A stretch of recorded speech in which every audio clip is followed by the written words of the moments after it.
دیکھیے، بسم اللہ الرحمن الرحیم. والمعتبر الغلبۃ بالاجزاء. متن کی عبارت ہے یہ، چونکہ بات پیچھے چل رہی تھی پانی میں کوئی چیز گر جائے اور وہ غالب آئے تو اس پانی کا کیا حکم ہے. یہ باتیں پیچھے ہو چکی ہے. انہی چیزوں میں اب غلبہ کا جو اعتبار ہوگا تو کس اعتبار سے، کس جہت سے غلبہ کا اعتبار ہوگا، کون غالب ہے کون مغلوب ہے. تو غلبہ کا اعتبار جس چیز کے ذریعے ہوگا اس کو بتا رہے ہیں کہ والمعتبر الغلبۃ بالاجزاء، اور معتبر اجزاء کے ساتھ غلبہ ہے، یعنی اجزاء کے ذریعے غالب ہو تو اس کو مانا جائے گا کہ وہ چیز اس پر غالب ہے.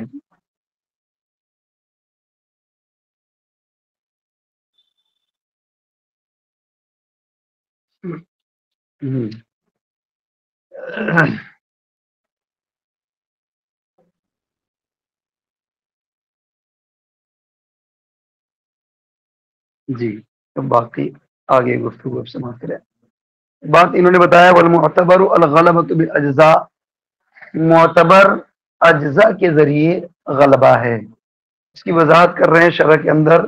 والاصل فیہ ان الماء الذي خالطه شيء من الطين يجوز الوضوء به اجماعا لبقاء اسم الماء المطلق علیہ. اس بارے میں اصل یہ ہے، قاعدہ یہ ہے کہ وہ پانی جس سے کوئی پاک مٹی میں سے کوئی پاک چیز مخلوط ہو جائے، یعنی پاک مٹی مل جائے تو اس سے وضو کرنا جائز ہے.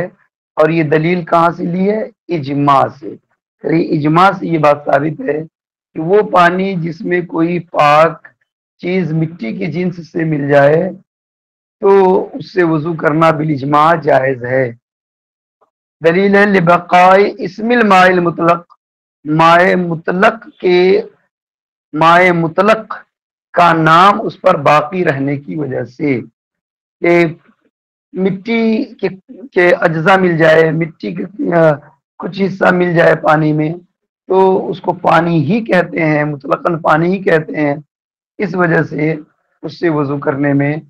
کوئی حرج نہیں، بالکل جائز ہے. اور دوسری صورت ایک اصل بھی یہ بتایا ولا يجوز بالخل اجماعا لزوال اسم الاسم عنه، اور سرکہ کے ذریعے وضو جائز نہیں، یعنی وضو جائز نہیں ہے اگر سرکہ میں تبدیل ہو جائے تو. ولا يجوز بالخل، اور سرکہ سے وضو کرنا جائز نہیں ہے اجماعا، یہ بھی اجماع سے ثابت ہے. لزوال اسم عنہ، اس سے اسم یعنی اسم ماں کے ظاہر ہونے کی وجہ سے.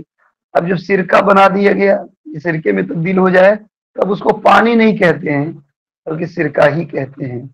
تو اب اس میں ماں زائل ہو گیا، نام جو پانی کا وہ ختم ہو گیا، اسی وجہ سے سرکہ سے وضو جائز نہیں. فکل ما غلب علی الماء، اور ہر وہ چیز، ہر وہ جو پانی پر، ہر وہ چیز جو پانی پر غالب آ جائے واخرجہ عن طبعہ، اور پانی کو اس کی طبیعت سے نکال دے، خارج کر دے، الحقناہ بالخل، تو ہم ان چیزوں کو سرکہ کے ساتھ لاحق کرتے ہیں. یعنی جو چیز پانی پر غالب آ جائے اور پانی کو اس کی طبیعت سے خارج کر دے، پانی کی طبیعت زائل ہو جائے تو وہ سرکہ کے حکم میں ہے. مطلب جو سرکہ کا حکم ہے کہ وضو جائز نہیں، اسی طریقے سے جو دوسری چیزیں پانی پر غالب آ جائے تو اس سے بھی وضو کرنا جائز نہیں ہوگا. وما غلب علیہ الماء وتبعه باق الحقناه بالاول، اور وہ چیز جس پر خود پانی غالب ہو، وہ چیز غالب نہ ہے بلکہ پانی ہی اس پر غالب ہو، وتبعه باق، اور پانی کی طبیعت بھی باقی ہو، تو کہہ رہے الحقناہ بالاول، تو ہم اس کو اول کے ساتھ لاحق کریں گے. اول سے مراد کہ جس سے وضو جائز ہے، جیسے مٹی وغیرہ مل جائے تو وضو جائز ہے، تو اسی کے ساتھ اس کو لاحق کریں گے جس پر خود پانی غالب ہو اور پانی کی طبیعت بھی زائل نہ ہو، باقی رہے، تو اول سے وہ لاحق کیا جائے گا، یعنی اس سے وضو کرنا جائز ہوگا۔ یہ دو باتیں بتائی کہ ایک تو وہ چیز ہے جس پر پانی کا نام باقی رہے، ایک وہ چیز ہے جس پر پانی کا نام بالکل باقی نہ رہے، کچھ اور نام سے پکارا جائے، تو دونوں کا حکم الگ الگ ہے۔ جس پر پانی کا نام باقی ہے اس سے وضو و غسل جائز، اور جس پر نہیں باقی اس سے جائز نہیں۔ لأنه على حکم الاطلاق، اس لیے کہ یہ حکم مطلق کے طریقے پر ہے، یعنی اطلاق، حکم اطلاق یعنی مطلق حکم کے طریقے پر یہ بات بتائی۔ وہ اضافت الیہ کا اضافتی العین والبیر، اور پانی کی اور اس کی اضافت اس کی یعنی پانی کی طرف، یعنی ان چیزوں کی اضافت یعنی پانی کی طرف ایسے ہی ہے جیسے اس کی اضافت عین اور بیر کی طرف، یعنی پانی کی اضافت اگر کیا سرکے کا پانی، گلاب کا پانی، اگر ان سب میں جو اضافت کی جاتی ہے تو وہ اضافت بھی ایسے ہی ہے جیسے کہ عین اور بیر کی طرف اضافت کرتے ہیں۔ وہ اضافت الیہ کا اضافتی العین والبیر، اور اس کی اضافت پانی کی جانب ایسے ہی ہے جیسے پانی کی اضافت چشمے اور کنویں کی طرف، کہ یہ کہتے ہیں کہ کنویں کا پانی ہے، چشمے کا پانی ہے، تو یہ اضافت کرنے سے پانی مقید نہیں رہے گا بلکہ یہ مطلق ہی رہے گا، وہ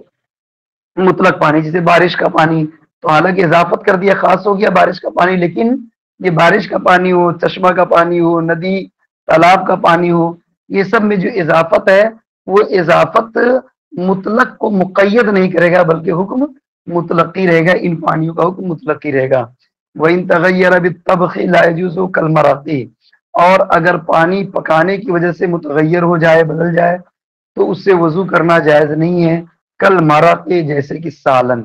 سالن ہے، سالن کی اصل کیا پانی ہی ہے، پانی ہی میں چند مسالے وغیرہ ڈال کر کے آگ پر پکا دیا، تو اب اس کا نام بدل گیا، حقیقت چینج ہو گئی، اسی لیے اب اس کو کوئی پانی نہیں کہتا کہ لاؤ ذرا چاول میں پانی ڈال دو، کھانے میں کمی ہو رہی ہے، یا روٹی کے ساتھ لاؤ پانی روٹی کھا لے، ایسا کوئی نہیں کہتا، بلکہ اس کا نام بدل گیا، اور ہر ایک یہ کہتا ہے کہ سالن روٹی یا سالن اور چاول وغیرہ۔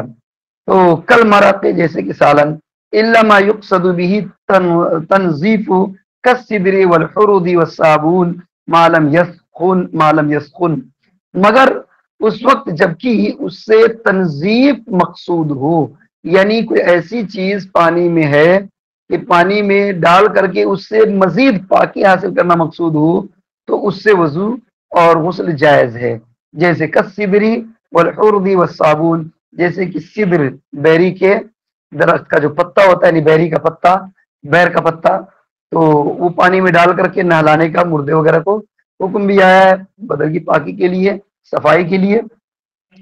تو جیسے بیری کے پتے ہیں، والحرد، اور حرد یہ بھی اشنان ہی کو کہتے ہیں، یا اشنان کو پاؤڈر بنا کر کے رکھ کر کے اس کو اگر یوز کیا جائے تو اس کو بھی حرد کہا جاتا ہے، حرد یا حرد دونوں لفظ ہے، را پر پیش اور سکون دونوں کے ساتھ، یہاں پر لکھا کسدرے والحرودی والصابون، اور صابن تو واضح ہے، جیسے بیری کا پتا اور اشنان جو گھاس ہے وہ، اور صابن وغیرہ، معلوم یسخن، جب تک کہ وہ سخین یعنی دبیز اور موٹا نہ ہو جائے، موٹا نہ ہو، یعنی اگر بیری کے پتے یا اشنان یا صابن اتنی مقدار میں ملا دی کہ پانی کو لینا دشوار ہو جائے، پانی خود ہی وہ سخین اور ہو جائے، موٹا ہو جائے، پانی کی ثقالت اور طبیعت جو رقیت ہے وہ باقی نہ رہے، تو ان چیزوں کو ملانے سے بھی پھر دشواری ہوگی اور وہ قابل استعمال نہیں رہے گا، بس اتنی مقدار میں ملائے کہ پانی کی طبیعت، رقت و سیلان وغیرہ باقی رہے، اور اتنی مقدار میں نہ ملائے کہ بالکل وہ سخین اور موٹا ہو جائے۔ فَإِنَّهُ يَجُوزُ لِوُرُودِ السُّنَّةِ بِغَسْلِ الْمَيِّتِ بِذَلِكَ، کیونکہ جائز ہے، یعنی ان پانیوں سے غسل وغیرہ کرنا جائز ہے، لِورُودِ السُّنَّةِ، سنت وارد ہونے کی وجہ سے، حدیث وارد ہونے کی وجہ سے، بِغَسْلِ الْمَيِّتِ بِذَلِكَ، اس سے میت کے غسل کے بارے میں، یعنی میت کے غسل دینے کے تعلق سے جو حدیث آئی ہے، اس حدیث میں اس بات کا ذکر ہے کہ بیری کے پتے وغیرہ ڈال کر کے میت کو نہلائے، غسل دے، تو یہ حدیث سے ثابت ہے۔ اس لیے اگر کسی مردہ کے بجائے زندہ کو بھی نہلانے کے لیے اگر استعمال کیا جائے تو کوئی حرج نہیں، بالکل جائز و درست ہے۔ اس کے بعد متن کی اگلی عبارت ہے والماء الراکد اذا وقعت فيه نجاست لا يجوز الوضوء به، اور رہا وہ پانی جو ٹھہرا ہوا ہو، الماء الراکد ٹھہرا ہوا پانی، اذا وقعت فيه نجاست جبکہ اس میں نجاست واقع ہو جائے، نجاست پڑ جائے، لا يجوز الوضوء به تو اس سے وضو کرنا جائز نہیں ہے۔ ٹھہرے ہوئے پانی میں نجاست گرنے سے ہمارے نزدیک چکے وہ پانی ناپاک ہو جاتا ہے، بس جبکہ وہ پانی دہدردہ یا مائع جاری ہو تو ناپاک نہیں ہوگا، اس کے لیے الگ شرط ہے۔ تو اسی وجہ سے اگر ٹھہرے ہوئے پانی میں کوئی نجس چیز گر جائے تو اب وہ پانی ناپاک ہو گیا، قابل استعمال رہا نہیں، اسی لیے اس سے وضو یا غسل وغیرہ جائز نہیں۔ دلیل لقولہ صلی اللہ علیہ وسلم، اللہ صلی اللہ علیہ وسلم کے اس قول کی وجہ سے، حدیث دونوں جگہ پڑھ چکے، وہاں پر بھی یہاں پر بھی حدیث آ رہی ہے لا یبولن احدکم فی الماء الدائم ثم يتوضأ منه او يشرب، تم میں سے کوئی شخص ٹھہرے ہوئے پانی، ماء دائم، دائم معنی بھی کوئی راکد کے معنی میں، ٹھہرے ہوئے پانی میں تم میں سے کوئی ہرگز ہرگز پیشاب نہ کرے کہ پھر اس سے وضو کرے یا یہ کہ پیے، لہذا اس میں کبھی گندگی نہ کرے ٹھہرے ہوئے پانی میں، ورنہ ناپاک ہو جائے گا۔ الا یکون عشرۃ اذرع فی عشرۃ، مگر یہ کہ وہ 10 گز ہو 10 گز میں، عشرۃ اذرع 10 گز ہو، فی عشرۃ 10 میں، اسی کو کہتے ہیں 10 بائی 10، یعنی 10 بائی 10 یعنی چوڑائی اور لمبائی دونوں اعتبار سے 10 10 گز ہو تو 10 بائی 10 کہلاتا ہے۔ مگر یہ کہ جب 10 بائی 10 ہو تو اس سلسلے میں اصل کیا ہے، اناف کے نزدیک کیا قاعدہ ہے، ضابطہ، اس کو بتاتے ہیں، قال کہ الا یکون عشرۃ اذرع فی عشرۃ والاصل ان الماء القلیل ینجس بوقوع النجاست فیہ، اس بارے میں قاعدہ یہ ہے کہ مائع قلیل میں نجاست کے واقع ہونے کی وجہ سے وہ نجس ہو جاتا ہے، ینجس بوقوع النجاست فیہ، مائع قلیل تھوڑا پانی ہو یعنی کم مقدار میں پانی ہو تو اس میں نجاست کے واقع ہونے کی وجہ سے پانی ناپاک ہو جاتا ہے، والکثیر لا، اور مائع کثیر ہو تو وہ ناپاک نہیں ہوتا، مائع قلیل نجاست کے واقع ہونے کی وجہ سے ناپاک ہو جاتا ہے اور مائع کثیر ناپاک نہیں ہوتا۔ کیوں نہیں ہوتا، اس کی دلیل کیا ہے، لقولی علیہ السلام فی البحر، نبی کائنات صلی اللہ علیہ وسلم نے سمندر کے بارے میں فرمایا ہوا طہور ماؤہ، کہ اس کا پانی پاک ہے، یعنی سمندر اس کا پانی پاک ہے۔ اور آگے فرماتے وہ اعتبرنا ہو، تو ہم نے اسی کا اعتبار کیا، اسی کا لحاظ رکھا، فوجدنا ہو تو ہم نے اسے پایا کہ ما لا یخلص بعضہ الی بعض، خلص یخلص کا صلہ جب الی آئے تو اس صورت میں معنی ہوتا ہے پہنچنا، اس صورت میں معنی پہنچنے کا ہوتا ہے جب صلہ الی آئے تو، ورنہ کئی معنی خالص ہونا، الگ ہونا، جدا ہونا، یہ سب معنی ہیں، لیکن ایک معنی جو کہ پہنچنا ہے وہ معنی یہاں پر کیجیے کہ وَاعْتَبَرْنَاهُ فَوَجَدْنَاهُ مَا لَا يَخْلُصُ بَعْضُ إِلَى بَعْضٍ، تو پس ہم نے اس کا اعتبار کیا تو اسے پایا کہ ما لا يخلص بعض، جب تک اس کا بعض یعنی بعض پانی کا بعض حصہ بعض کی طرف نہ پہنچ جائے، یعنی جب پانی کو حرکت دی جائے تو وہ حرکت ایک جانب سے دوسری جانب نہ پہنچے بآسانی، تو اس کو مانا جائے گا کہ وہی پانی کیا ہے، 10 بائی 10 ہے۔ یہ 10 بائی 10 کی تعریف میں یہ باتیں پیش کر رہے ہیں، تو پس ہم نے اس کا اعتبار کیا تو پایا کہ ما لا یخلص بعض الی بعض، کہ جب اس کا بعض کو نہ پہنچے، فنقول تو ہم کہیں گے کل ماء لا یخلص بعض الی بعض لا ینجس بوقوع النجاست فیہ، کہ ہر وہ پانی کہ جس کا بعض حصہ بعض کی جانب نہ پہنچے تو اس میں نجاست کے وقوع سے وہ پانی ناپاک نہیں ہوگا، نجاست پڑنے کی وجہ سے پانی ناپاک نہیں ہوگا۔ کرے وہذا معنی قولیم، کرے یہی معنی فقہ کے اس قول کا بھی یہی معنی ہے،